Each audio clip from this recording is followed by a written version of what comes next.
ওমানে যারা বাংলাদেশি প্রবাসী রয়েছেন, আজকের এই ভিডিওটি আপনাদের জন্য অত্যন্ত গুরুত্বপূর্ণ। ওমানে মাদকদ্রব্যের বিরুদ্ধে জিরো টলারেন্স ঘোষণা করেছে।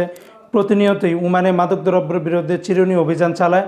তারই ধারাবাহিকতায় গত 2 জুন 2026 সাল রোজ মঙ্গলবারে ওমানে এশীয় দেশের 2 জন প্রবাসীকে তারা আটক করেছে। তো ওমানের পুলিশ এই বিষয়ে তারা অফিসিয়ালি একটা স্টেটমেন্ট দিয়েছে। সেখানে বলেছে যে ওমানের আইন শৃঙ্খলা বাহিনীর একটি অভিযানে 2 জন এশীয় প্রবাসীকে আটক করতে তারা সক্ষম হয়েছে। নজরদারি এবং মাঠ পর্যায়ের গোপন তথ্যের ভিত্তিতে এই অভিযানে তাদেরকে আটক করা হয়। ওমানের পুলিশের তথ্য অনুযায়ী অভিযানে তাদের কাছ থেকে উল্লেখযোগ্য পরিমাণ নিষিদ্ধ মাদকদ্রব্য উদ্ধার করা হয়েছে।